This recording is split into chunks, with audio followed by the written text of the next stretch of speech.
바벨론의 마지막 때 하나님을 대적하는 모든 국가와 문화와 모든 정치, 경제 시스템이 결국에 어떻게 될 것인가에 대한 심판을 설명하고 있다라는 내용입니다. 2절부터 바로 보겠습니다. 힘찬 음성으로 외쳐 이르되 무너졌도다 무너졌도다 큰 성 바벨론이여 귀신의 처소와 각종 더러운 영이 모이는 곳과 각종 더럽고 가증한 새들이 모이는 것이 되었도다. 네, 여기서 천사가 말하기를 무너졌도다 무너졌도다 큰 소리로 포효하고 있어요. 두 번 말하는 건 그만큼 강조하는 어떤 용법이 있습니다. 그러니까 이 큰 성 바벨론, 하나님을 대적하는, 그 당시로라고 하면 이제 로마라고 하는 국가를 할 수 있겠죠. 그런 강력한 나라가 무너졌다. 근데 그 나라가 어떤 나라냐? 귀신의 처소와 각종 더러운 영이 모이는 것과 각종 더럽고 가증한 새들이 모이는 곳이다 라는 거죠. 하나님을 대적하는 그 바벨론이라고 하는 도시는 귀신과 더러운 영이 모이는 그런 도시였다. 하나님을 대적하는 그 사람들의 도시가 결국에 이와 같이 무너지고 말 것이다 라는 것입니다. 하나님께서는 결국에 역사의 최종에 가셔서 하나님을 대적하는 자들을, 하나님을 대적하는 모든 어떠한 세력들을 이렇게 무너뜨리실 것이다 라는 것을 말씀하고 있어요. 3절 그 음행의 진노의 포도주로 말미암아 만국이 무너졌으며 또 땅의 왕들이 그와 더불어 음행하였으며 땅의 상인들도 그 사치의 세력으로 치부하였도다 하더라. 아멘. 네, 그 바벨론에 대한 설명을 이어가는데 음행의 진노의 포도주로 말미암아 만국이 무너졌다라고 말하고 있어요. 이것도 되게 좀 상징적인 의미인데 바벨론이라고 하는 도시가 하나님을 대적하는 도시인데 그런 하나님을 대적하는 것이 크게 나타나는 것이 이제 음행과 사치라고 하는 그 두 가지 포인트로 볼 수가 있습니다. 음행과 사치를 하면서 하나님을 대적하는 죄를 졌는데 그것이 무너졌다. 하나씩 살펴볼 건데 음행부터 보겠습니다. 성경에서 말하는 음행은 이제 여러 가지 의미가 있겠지만 여기서는 딱 두 가지로 정리해서 음행의 의미를 나눠보고자 해요. 먼저는 문자 그대로의 음행입니다. 우리가 계속 4주 동안 살폈듯이 여기서 말하는 이제 세상 정부, 하나님을 대적하는 악한 정부는 로마 정권을 말하잖아요. 로마 정권 그 당시만 하더라도 굉장히 음란한 문화가 있었다고 해요. 지중해 정권, 지중해 그 근방을 장악했고 최고의 권력을 가지고 있고 경제적으로도 부유하기 때문에 그런 부유한 가운데 사람들이 쉽게 그 마음이 쾌락적인 것에 빠지는데 그 쾌락적인 것이 이제 음란한 그런 것으로도 빠졌다라는 것을 알 수 있고 실제로 그런 어떤 로마의 문화 가운데 어떤 동성의 문화라던가 아니면 소화성의 문화라던가 그런 좀 음란한 문화가 있었다라고 하는 기록이 있어요. 자, 아무튼 그런 음행을 가득하는 그런 나라가, 그런 도시가 심판을 받게 되었다. 여러분, 이 음행에 대해서 사실 이 시대도 비슷한 것 같습니다. 정말 우리가 이 세상을 살아가면서 정말 우리가 마음을 지키려고 해도 우리가 원하지 않아도 인터넷에서 미디어 안에서 이런 음란한 코드를 가지고 있는 음란한 마음을 자극하는 그런 것들이 사실은 너무나 많아요. 우리가 스마트폰이나 그런 것만 보더라도 유튜브만 보더라도 미디어나 드라마 영화만 보더라도 지금은 어떠한 음란한 코드가 나오지 않으면 그냥 유행이 안 되고 음란한 코드가 나오지 않으면 어떤 사람들의 관심을 못 받는 그런 어떤 시대적인 문화가 있기 때문에 사람들은 더욱더 많이 돈을 벌려고 관심을 끌려고 마케팅을 하려고 그런 음란한 코드를 많이 넣고 그런 음란한 코드가 점점 많아지고 그런 것이 그냥 자연스러운 환경이 되다 보니까 우리 모두가 마음을 지키고 싶어도 그런 음란에 쉽게 넘어질 수 있는 그런 어떤 시대적인 문화가 되어버렸다라는 것이죠. 하지만 우리가 반드시 기억해야 할 것은 하나님께서는 그런 음행과 그런 죄악이 가득한 그런 도시에 대해서 그런 문화에 대해서 반드시 심판을 하시는 분이시다라는 것을 기억했으면 좋겠습니다. 또 두 번째로는 이 음행은 문자 그대로의 음란의 의미를 가지고 있는데 또 하나로는 이제 우상숭배의 의미도 가지고 있어요. 우상숭배. 우리가 구약 성경에 보면은 하나님께서 구약 이스라엘을 이제 선지자들을 보내서 심판하실 때에 너희가 음행했다라고 말을 해요. 그런데 그 민족적, 그러니까 이스라엘이라고 하는 나라 자체를 말하면서 음행했다라고 말을 하거든요. 그러니까 좀 안 맞잖아요. 음행이라고 하는 것은 개개인적으로 일어나는 일인데 민족을 대상으로, 한 나라의 국가를 대상으로 음행했다라고 말하는 것은 하나님과 이스라엘의 관계를 의미합니다. 우리가 하나님과 이스라엘의 관계를 의미할 때에 쉽게 설명하기 위해서 우리가 하나님과 이스라엘이 언약을 맺었다라고도 표현을 하잖아요. 이제 언약이라고 하면은 하나님께서 이스라엘의 왕이 되어주시고 이스라엘은 하나님의 백성이 되는 그런 의미가 이제 언약의 개념인데, 이 언약을 다른 의미로 하면은 결혼의 의미로도 사용을 할 수가 있습니다. 결혼이라고 하는 것이 한 남자와 한 여자가 평생을 서로 사랑하기로 약속을 하는 것이 결혼의 개념이잖아요. 그러니까 하나님과 이스라엘이라는 그 나라는 언약을 맺은 나라, 언약을 맺은 관계예요. 우리가 쉽게 이해할 수 있는 거로는 결혼을 한 관계예요. 그런 결혼의 관계 안에서 이스라엘이 하나님 한 분만을 바라보고 섬겨야 하는데 자꾸 그렇지 못하고 자꾸 이방의 나라, 이방 족속들이 섬기는 그런 우상을 섬기니까 그러한 우상 숭배에 대해서 하나님께서 음행했다라고 책망하시는 그러한 구약의 내용이 많이 등장을 합니다. 그래서 우상 숭배의 내용도 가지고 있다. 우리가 4주 동안 살펴봤지만 그 당시에 바벨론이라고 할 수 있는 로마는 굉장히 많은 우상 숭배가 있었다라는 것을 말씀드렸습니다. 황제 숭배 사상 몇 번이고 말씀을 드렸는데, 오늘은 이런 어떤 우상에 대해서 조금을 더 생각을 해봤으면 좋겠어요. 우리가 지금 시대는 어떤 물리적인 형태의 우상을 섬기지는 않잖아요. 그렇죠? 물리적으로 신상을 갖다 놓고 물리적으로 어떤 불상 앞에서 물론 섬기는 사람도 있겠지만 지금의 시대는 어떤 물리적인 형태의 신상을 섬기는 문화는 아니에요. 하지만 그 이면적으로 우리의 마음으로 우상을 더 많이 섬기는 시대가 되었다라는 것이죠. 그래서 이 우상에 대해서도 제가 여러 번 말씀을 나누었지만 한 번만 더 살펴보기를 원합니다. 우상이란 무엇인가? 팀 켈러 목사님의 책에서 우상에 대해서 이렇게 정의하고 있어요. 하나님보다 더 중요한 것, 내 마음과 공상의 세계를 하나님보다 더 많이 차지하고 있는 것, 하나님만이 줄 수 있는 것을 다른 것을 통해 얻으려고 하는 것, 하나님에게서 얻을 수 있는 것을 다른 것으로부터 채우려고 하는 것이 우상이다 라고 정의를 하셨습니다. 또 다른 책에서는 우상은 뒤바뀐 사랑의 질서다. 하나님을 마땅히 1순위로 사랑해야 하지만 그 1순위의 자리에 다른 것이 가는 게 우상의 정의다 라고 그런 설명도 있습니다. 이러한 우상의 의미를 우리 자신에게 당장 저에게만 적용해 봐도 저에게는 사실 너무나 많은 우상이 있는 것 같아요. 저도 이제 곰곰이 생각해 봤어요. 내가 섬기는 우상이 뭘까? 이제 제가 설교를 준비하면서 들었던 마음은 나는 나를 섬기고 있다라는 그런 마음을 가장 많이 받았습니다. 정말 부끄러운 이야기지만 설교를 항상 준비할 때마다 뭔가 그런 하나님의 말씀을 잘 전해야 된다는 생각이 있는데, 또 한편으로는 내가 더 어떤 설교를 잘하는 그런 사람으로 비춰지고 싶다라고 하는 그런 욕망도 같이 따라오는 그러한 저를 발견하게 되고, 또 일상생활 가운데 좀 정말 부끄러운 이야기지만 교회에서는 하나님 말씀을 잘 전하고 하나님 말씀대로 사는 그런 모습을 보여주면서도 집에 돌아가서 가족한테는 더 사랑으로 섬기지 못하고 가족한테는 잘 좀 나의 어떠한 성질이나 나의 어떠한 게으름이나 나의 어떤 연약함을 그대로 드러내는 그러한 모습을 보면서 나는 정말 다른 사람에게 비춰지는 내 모습이 잘 보여지기를 원하는 그런 마음이 너무나 많구나, 아직도 이게 안 깨졌구나, 이런 것을 발견하면서 나는 나라고 하는 우상, 내가 다른 사람에게 잘 보이기 원한다고 하는 그런 우상이 내 안에 있구나 라는 것을 이제 좀 마음이 들었습니다.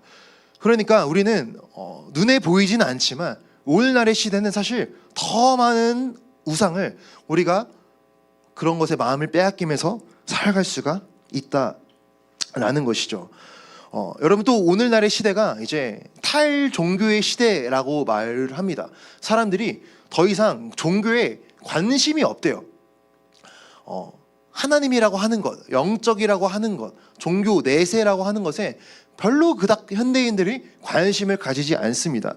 2021년에 한국갤럽에서 종교 인구 조사 통계를 냈는데 무종교라고 답한 사람이 60%라고 합니다.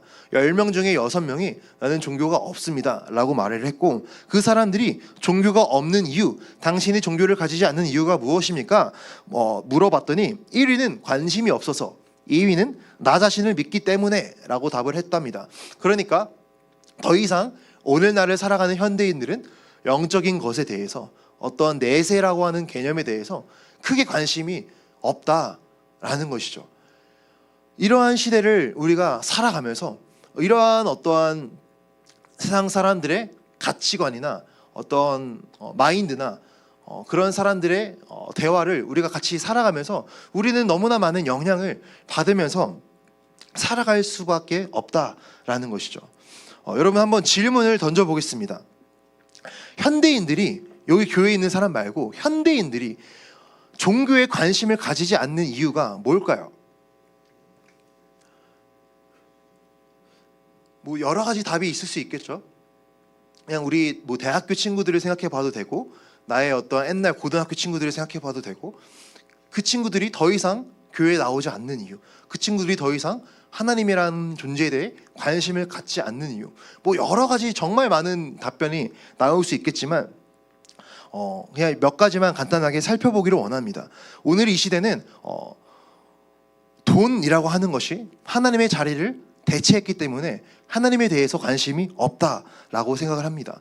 우리가 뭐 너무 많이 들었겠지만 물질 만능주의라는 것에 대해서, 돈만 있으면 사실 전부 다 할 수 있는 세상이잖아요. 그렇죠? 돈만 있으면 내가 하고 싶은 거, 내가 이루고 싶은 거, 내가 여행 가고 싶은 거, 내가 먹고 싶은 거 다 누리면서 즐기면서 살 수 있는 그런 세상이 되었어요. 그런 어떤 것이, 그런 라이프 스타일이 미디어를 통해서, 유튜브를 통해서 너무나 많이 비춰지기 때문에 그러한 것이 우리의 마음 가운데 어떤 소망이 되고, 나도 돈을 더 많이 벌고 싶다, 돈이 우리의 마음 가운데 더 중요한 것이 되는 그러한 시대를 우리가 살아가고 있다라는 것이죠. 그래서 이 돈이 우상이 되어버린 시대 가운데 얼마나 많은 이러한 돈에 관련된 범죄와 사기가 일어나고 있는지, 돈에 관련된 이런 안타까운 일들이 일어나고 있는지 우리가 뉴스를 통해서도 계속 확인을 할 수가 있습니다. 제가 딱 한 가지 사례만 나누고 원하는데, 요즘에 인공지능을 이용한 금융범죄가 굉장히 많이 일어나고 있다고 해요.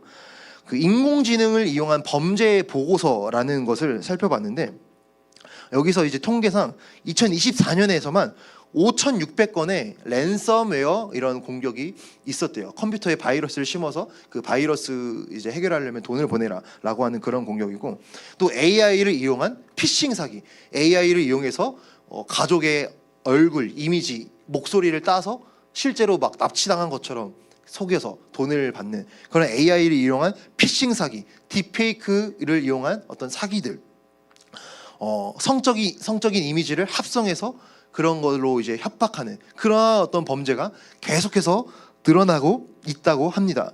그리고 여러분 혹시 돼지 도살이라는 말 혹시 들어봤나요? 돼지 도살?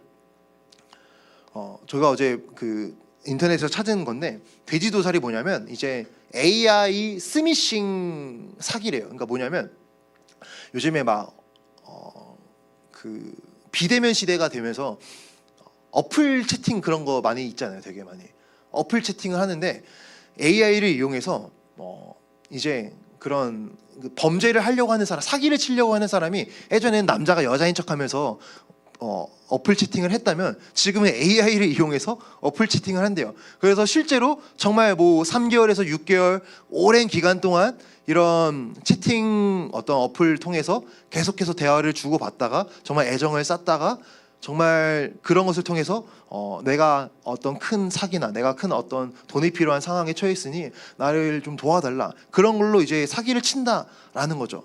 이것을 이제 돼지 도살이라고 하는데 의미가 되게 웃깁니다. 돼지가 작을 때는 먹을 게 없으니까 돼지가 클 때까지 살을 부룩부룩 찧어서 커지면 잡아서 먹는다, 이런 의미로 돼지도살이라는 이름이 붙었더라고요. 자, 아무튼 이런 스미싱 사기도 굉장히 많이 이용하고 있다고 증가되고 있다고 합니다. 또 이런 암호화폐, 어떤 코인을 이용한 마약 거래라던가 이러한 것들이 계속해서 이 세상 가운데 그 수치가 증가하고 있다라는 것을 살펴볼 수 있어요.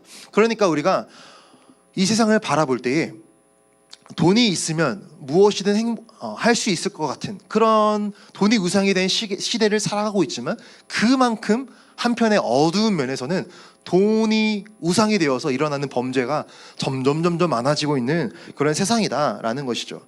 또 돈의 우상의, 하나님을 대체하는 우상의 자리에 또 무엇이 들어갈 수 있는가? 인공지능도 들어갈 수 있지 않을까라는 생각을 합니다. 여러분, 저도 챗 GPT를 자주 쓰지만 챗 GPT나 그런 인공지능 서비스를 우리 대학생들 많으니까 자주 쓰실 것 같아요. 뭐 요약해달라고 논문, 보고서, PDF 파일 요약할 때 굉장히 잘 우리도 이용을 할 수 있는데, 이 챗 GPT를 통해서 이제 지식 접근이 유용해지니까 이런 어떤 인공지능 자체를 숭배하는 그러한 무리도 최근에 나타났다고 합니다. AI 처치라는 게 실제로 미국에서 세워졌대요. AI 처치. 이게 뭐냐면 인공지능 자체를 신으로 섬기는 거야. 인공지능이라는 대사를 신으로 숭배하면서 그것에 자체적인 종교의식을 하고 예배를 하고 메시지를 가진다고 합니다. 이들의 주장입니다. AI 처치를 섬기는 사람들의 주장인데, 종교는 논리보다는 믿음을 요구하기 때문에 믿기 어려운데, AI 교회는 믿음보다는 논리의 기반을 두었기 때문에 신앙 기반 종교에 대한 완벽한 대안이 될 것입니다. 그러니까 다시 말하면 이들이 말하기를 보통 사람들이 가지는 종교는 어떤 이성으로는 다 해결되지 않는 믿음의 영역이 있잖아요. 이해되지 않아도 받아들이는 그런 어떤 신앙의 영역, 믿음의 영역이 있는데, 이들이 말하기를 우리는 더 이상 그런 믿음으로 받아들여야 된다는 것을 거부하고 모든 것을 다 논리로 받아들일 수 있는 AI를 이제는 섬길 것입니다 라는 주장이다라는 거죠. 그래서 이러한 좀 극단적인 사례이겠지만 이러한 케이스도 등장을 했다.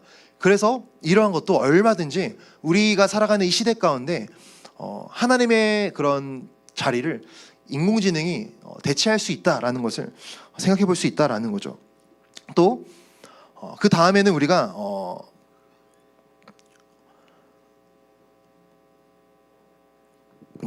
미디어 콘텐츠도 한번 생각을 해보았으면 좋겠습니다. 미디어, 우리가 이제 우리가 삶을 살아가면서 우리가 가장 우리에게 어떤 휴식을 할 때라던가 우리에게 중요하고 필요한 것이 있다면 뭐 열심히 사는 것도 좋겠지만, 우리가 휴식을 하면서 쉼을 누리는 것, 또 재미를 누리는 것도 필요하잖아요. 우리 삶 가운데 우리가 재미를 누리는 어떤 휴식이 우리 삶 가운데 필요한데, 오늘날 시대가 어떤 미디어 콘텐츠가 너무나 발달된 시대를 살아가서 이런 재미를 누리는 것이 정말 끊임없이 쏟아져 나오는 그런 시대를 살아갑니다. 그래서 이런 어떤 넷플릭스라던가 미디어 OTT 서비스를 통해서 우리가 하나님으로부터 채워져야 될, 하나님과의 관계 안에서의 어떤 누려야 될 어떠한 그러한 영역을 우리가 미디어를 통해서 그런 재미만을 끊임없이 추구하면서 살아갈 수 있는 그런 시대가 되었다라는 것이죠. 그런데 이 가운데 정말 무서운 것은 이 모든 것이 결국에 우상의 한 카테고리 안에 들어가는 내용이잖아요. 우상의 한 카테고리 안에 들어가는데, 이러한 미디어의 문화 가운데 반기독교적인 정서가 정말 많이 녹아져 있는 시대를 살아가고 있어요. 다 하나하나 설명드리기는 어렵지만 우리가 가장 많이 보는 넷플릭스 드라마를 봐도 거기 안에서 노골적으로 갑자기 개연성에 맞지 않게 기독교에 대한 어떤 비하하는 내용이나 기독교에 대해서 과도한 억지 설정이나 그런 것으로 기독교에 대해서 조금 혐오감을 일으키는, 기독교에 대해서 반감을 일으키게 하는 그러한 설정들이 미디어 콘텐츠에 많이 들어가 있다라는 거죠. 이러한 것도 결국엔 미디어도 우상이 될 수 있다라는 것입니다. 네, 그래서 조금 많이 격가지로 나왔는데 다시 말씀을 정리하겠습니다. 바벨론이 음행으로 망가졌다. 음행은 문자적인 그대로 음행이 있고, 두 번째로는 우상 숭배의 내용을 담고 있다라는 것을 말씀을 드렸습니다. 하나님을 대적하는 음행과 우상 숭배는 결국에 심판받을 것이다. 또 바벨론의 두 번째 특징이 무엇인가? 사치라는 거죠. 사치. 제가 계속해서 반복하지만 그 당시 로마 시대, 로마의 어떠한 잘 나가는, 로마에서 권력을 가지고 있는 그런 사람들은 굉장한 부와 권력을 가지고 있어서 굉장히 많은 사치를 했다고 합니다. 그래서 자료를 보면 로마는 당시에 지중해 전역을 장악했기 때문에 모든 좋은 것을 다 수입해서 사용을 했다라고 해요. 그래서 금과 은, 보석과 진주를 수입해서 사용했고, 또 그 당시에 부유한 사람들은 그런 금을, 그러니까 되게 자기의 부유함을 뽐내고 드러내기 위해서 금을 되게 많이 사용했는데, 집의 천장을 금으로 도배하고 심지어 자기의 종들도 금 장신구를 끼워서 금으로 장식하고 금으로 장식한 신발을 신었다라는 거죠. 우리가 뭐 크록스 신으면서 우리가 좋아하는 지비츠 그런 거 끼우는데, 그 로마 시대의 부유한 사람들은 크록스 신고 금을 끼웠다는 거예요.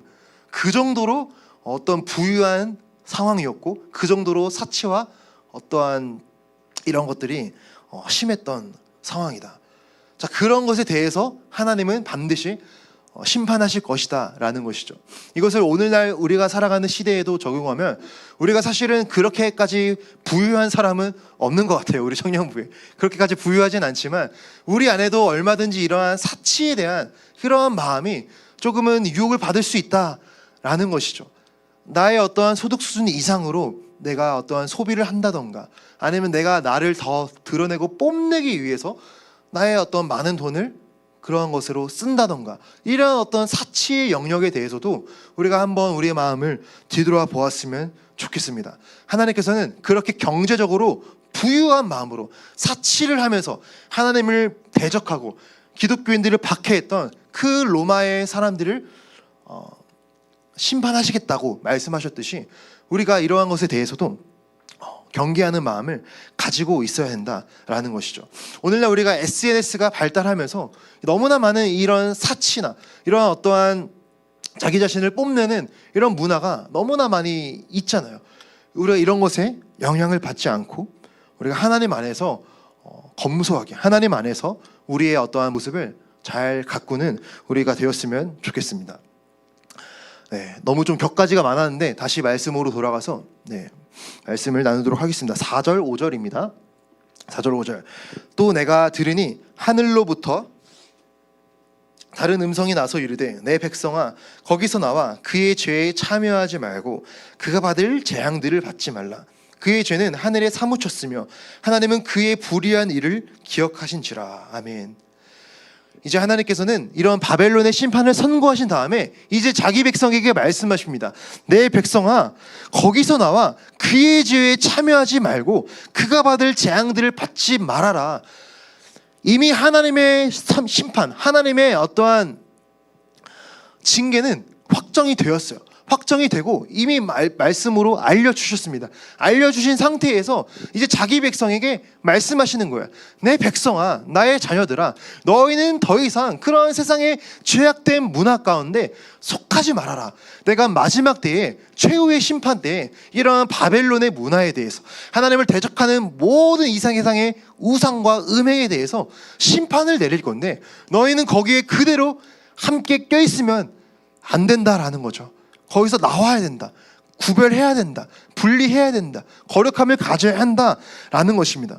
여러분, 하나님께서 우리에게 주는 가장 큰 축복은 하나님과의 동행하며, 하나님과의 동행, 하나님과의 임재예요. 우리가 살아가면서, 우리가 이 세상을 살아갈 때에 하나님이 주시는 어떠한 기쁨과 하나님이 주시는 평안과 하나님이 주시는 은혜를 누리면서 살아가는 것이 하나님이 우리에게 주신 가장 큰 축복이라 할 수 있어요. 이것을 누리기 위해서는 우리가 하나님과 연합되는, 하나님과 동행하는, 하나님과 함께하는 그러한 삶이 있어야 된다. 그러기 위해서 우리의 삶 가운데, 우리의 마음 가운데 모든 죄의 문화를 우리가 회개하는 그러한 과정이 필요하다라는 것이죠. 하나님 거룩하신 분이시잖아요. 거룩함은 죄와 함께할 수 없습니다. 깨끗함은 더러운 것과 함께할 수 없어요. 하나님의 거룩하신 성품은 죄악된 우리의 마음과 함께할 수 없는 거예요. 그래서 우리가 하나님의 가장 큰 축복을 누리면서 살기를 원한다면 우리 안에 나도 모르게 들어와 있는 이러한 세상의 죄악된 문화를 우리가 말씀을 통해서 또 기도하면서 자기 자신의 마음을 점검하고 버리면서 분리하면서 우리가 하나님 안에서 몸부림치는 그런 몸부림이 있어야지만 우리가 주님 안에 거할 수 있다라는 말씀입니다. 그의 죄는 하늘에 사무쳤으며 하나님은 그의 불의한 일을 기억하셨다. 하나님께서 그 바벨론의 죄악된 일들을 다 보고 계신다라는 거죠. 여러분, 하나님이 모든 죄를 다 보고 계신다라고 하는 사실은 굉장히 두려운 말씀이에요. 내가 혼자 있을 때, 아무도 보지 않았을 때, 내가 연약할 때에 내가 저질렀던, 내가 넘어졌던 나의 연약함을 하나님이 전부 다 기억하고 계신다. 얼마나 사실 부담스럽습니까? 그런데 우리에게 가장 큰 소망이 있다면 하나님의 자녀들에게는 우리가 전심으로 회개했을 때 주님께서 우리의 죄를 기억하지 아니하신다 말씀을 하셨습니다. 에레미야 31장 33절에서 34절 말씀입니다. 그러나 그날 후에 내가 이스라엘 집과 맺을 언약은 이러하니 곧 내가 나의 법을 그들의 속에 두며 그들의 마음에 기록하여 나는 그들의 하나님이 되고 그들은 내 백성이 될 것이라. 여호와의 말씀이니라. 34절 그들이 다시는 각기 이웃과 형제를 가르쳐 이르기를 너는 여호와를 알라 하지 아니하리니 이는 작은 자로부터 큰 자까지 다 나를 알기 때문이라. 내가 그들의 악행을 사하고 다시는 그 죄를 기억하지 아니하리라. 여호와의 말씀이니라. 예전에 한번 설명했는데 에레미야 31장에 나오는 이 내용은 새 언약을 설명하는 내용이에요. 새 언약은 예수님 시대, 오늘날 우리 시대에 성령님의 임하심으로 성취가 되었어요. 우리 각각 우리 한 사람 한 사람의 마음 가운데에 성령 하나님이 임하시면서 이런 주님께서 말씀하셨던 내 법을 너희 속에 두리라 라고 하는 그 말씀이 우리 안에 새 언약이 성취가 되었다라는 것이죠. 그런데 새 언약에 있어서 가장 어떤 큰 축복이 있다면 다시는 그 죄를 기억하지 아니하리라 말씀하셨습니다. 우리가 주님 안에서 하나님 앞에 회개한 그 어떤 죄에 대해서 하나님이 다 옛날 일도 다 끄집어내서 너 이때 이런 죄 지었지 다 끄집어내서 그런 우리를 심판하시는 것이 아니라 우리가 주님 안에서 전심으로 회개한 그 죄에 대해서 주님은 기억하지 아니하신다 말씀을 하셨어요. 이사야 말씀에도 이런 말씀이 있습니다. 나 곧 나는 나를 위하여 내 허물을 도말하는 자니 내 죄를 기억하지 아니하리라. 주님께서는 이사야 말씀 띄워주세요. 주님께서는 우리의 허물을 도말하신다. 우리의 허물을 없애주신다. 너의 죄를 기억하지 아니할 것이다. 아멘. 우리가 이것이 우리의 소망이 되기를 원합니다. 우리가 비록 연약하고 넘어짐이 있고 아직까지 내 안에 끊어내지 못한 연약함과 그런 어떤 나약함이 다 있겠지만 우상이 우리 안에 있지만 우리가 오늘부터라도 우리가 하나님 앞에 전심으로 회개하며 나아갈 때에 하나님께서는 이전의 죄를 기억하지 아니하신다. 우리가 주님의 심판대 앞에서 우리가 전심으로 회개한 죄를 주님은 더 이상 묻지 않으시겠다 말씀하셨어요. 그러니까 우리가 이 말씀을 붙들고 이 심판의 말씀에 대해서 두려움으로 끝날 것이 아니라 주님 앞에 납작 엎드려서 회개로 나아가는 우리 한 사람 한 사람이 되기를 주님 앞에 주님의 이름으로 축복합니다. 아멘.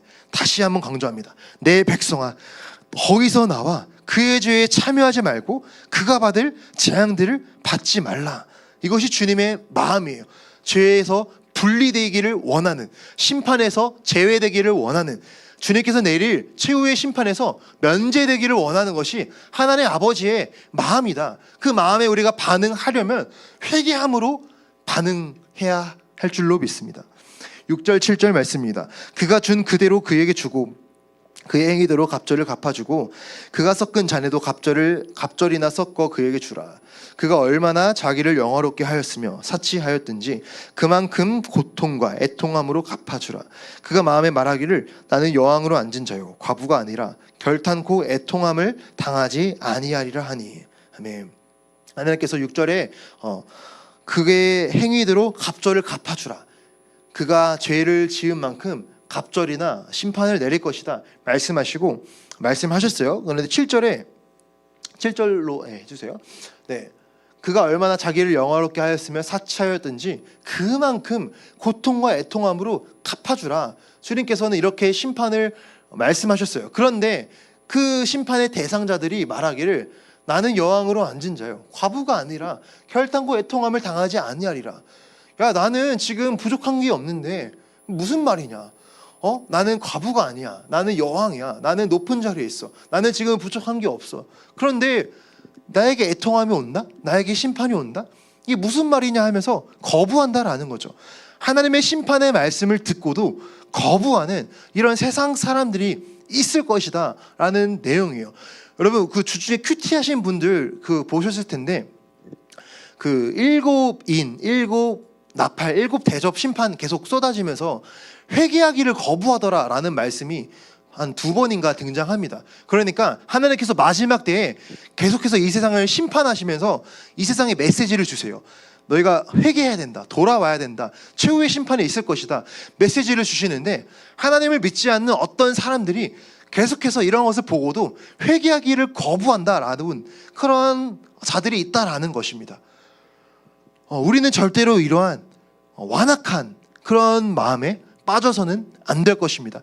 회개할 수 있는 기회가 있을 때에, 주님의 말씀을 들을 때에, 주님이 나에게 은혜를 베푸실 때에, 이렇게 예배를 드릴 수 있는 기회가 있을 때, 기도회로 모일 수 있는 자리가 있을 때에 예배하고 기도하기에 힘써서 주님 앞에 더욱더 기도와 회개로 나아가는 우리의 그런 겸손한 마음이 될 수 있기를 주님의 이름으로 축복합니다.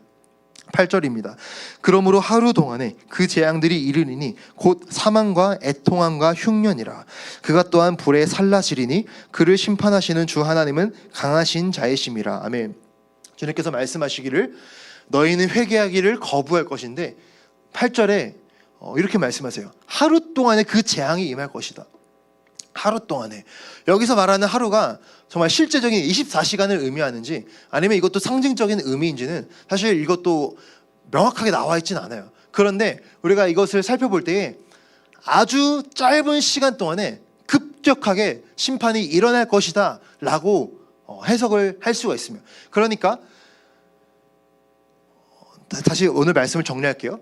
요한계시록 18장은 예수님께서 재림하실 때에 최후의 심판이 이 땅에 있을 것인데 그때에 하나님을 대적하는 도시와 문화와 경제와 그 모든 시스템을 하나님께서는 심판하실 것이다 라는 예언이에요. 자, 그런데 그때에도 이러한 심판의 말씀과 징조를 보고도 회개를 거부하는 사람들이 있을 것인데 주님께서 말씀하시기를 하루 동안에 아주 짧은 시간 동안 급격한 시간에 그 재앙들이 임하게 될 것이다. 그래서 피할 자가 없어질 것이다.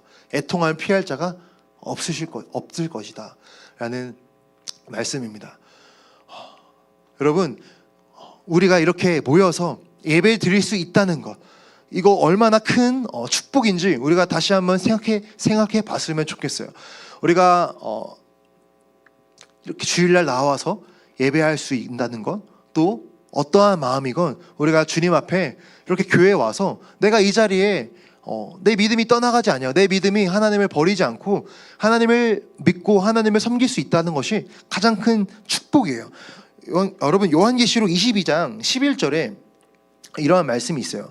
22장 11절에 불의를 행하는 자는 그대로 불의를 행하고 더러운 자는 그대로 더럽고 의로운 자는 그대로 의를 행하고 거룩한 자는 그대로 거룩하게 하라 라는 말씀이 있습니다. 그러니까 주님이 말씀하시기를 불의 가운데 있는 자는 그대로 불의 가운데 행하게 하고 더러운 자는 그대로 더럽고 의로운 자는 그대로 일을 행하고 거룩한 자는 그대로 거룩하리라. 그러니까 하나님의 특정한 심판의 때가 되면은 더 이상의 어떠한 회개의 기회가 주어지지 않는 그러한 때가 있다라는 것이죠.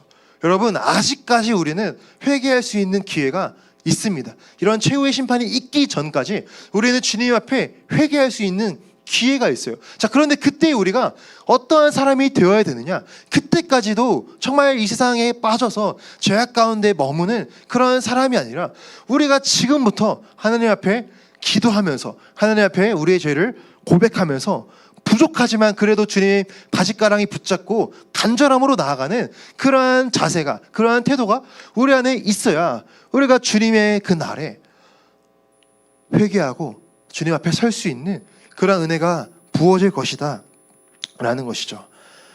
네, 오늘 좀 무거운 말씀을 많이 말씀드렸지만 다시 결론만 말씀을 드리면, 하나님을 대적하는 이 세상의 정치, 경제, 문화, 죄악된 모든 것들은 하나님의 때가 될 때에 한순간에 심판을 받아서 멸망하게 될 것입니다.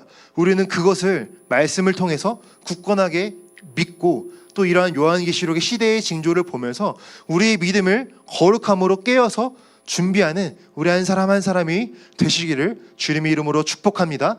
회개할 수 있는 기회가 있을 때 기도하면서 회개하면서 주님 앞에 나아오는 우리 모든 청년들이 되시기를 주님의 이름으로 축복합니다. 찬양 준비해 주시고요. 여러분, 마지막으로 제가 딱 한 가지만 나누고 기도하는 시간 갖도록 하겠습니다. 여러분, 그 미래학자 중에 최윤식이라고 하는 박사님이 계십니다. 미래학은 이제 기존에 있는 통계를 통해서 미래에 어떤 일이 있을 것이다 라고 하는 것을 추측하는 그러한 사람인데, 이 최윤식 박사님이 기독교인이세요. 기독교인이면서도 이 미래학에 있어서 굉장한 권위를 가진 사람인데, 이분이 그 책에서 이렇게 이제 권면하고 있습니다. 이분의 책에서 이제 지금의 이 시대가 너무나 빠르게 변하고 너무나 복잡하잖아요. 정말 이 과학기술이란 것이 계속해서 발전하고 이 시대가 너무나 급격하게 변하기 때문에 불안해하고 있는 청년들에게, 이런 청소년들에게 그 미래학자 최윤식이 그의 책에서 이렇게 권면하고 있어요. 마지막 때가 되면은 우리에게는 세 가지가 필요하다. 세 가지가 무엇이냐면 믿음과 통찰력과 사명이 있어야 된다라고 권면을 했어요. 믿음은 무엇이냐면 우리가 하나님의 말씀을 기반으로 하나님의 말씀대로 될 것이다, 하나님께서 이 세상을 주관하실 것이다, 하나님의 뜻대로 될 것이다 라고 하는 굳건한 믿음이 있어야 된다. 두 번째로 통찰력이 있어야 된다. 통찰력, 말씀을 기반으로 이 세상을 보라라는 거죠. 이 세상에 흘러가는 시대의 흐름을 보고 분별해라. 이 시대의 흐름을 보고 똑같이 그 죄의 그런 어떤 시대 문화에 빠져 있는 것이 아니라 통찰하고 분별해서 빠져나와라. 세 번째는 사명이 있어야 되는 사명. 기독교인들이 이런 혼란스러운 시기를 이겨내기 위해서 그의 삶을 붙잡는 그의 삶의 지향점이 있어야 된다. 삶의 지향점이 무엇입니까? 우리의 사명입니다. 사명. 내가 무엇을 위해 살아가야 될까? 나의 삶, 나의 젊음을, 나의 인생을 내가 무엇을 위해 드려야 될까? 하나님 안에서 우리가 고민하고 있는 이러한 비전과 사명이 있을 때에 그것을 붙잡고 우리가 이러한 복잡한 세상을 이겨낼 수 있다라고 그런 내용을 나누어 봤습니다. 여러분, 우리가 이 말씀을 잘 기억하면서 우리가 주님 앞에 우리의 모든 어떠한 연약함이 있다면, 우리의 안에 하나님 어떠한 우상들이 있다면 하나님 발견할 수 있기를 원합니다. 하나님, 내 안에 어떠한 끊어내지 못한 그런 죄악들이 있다면 하나님, 내 안에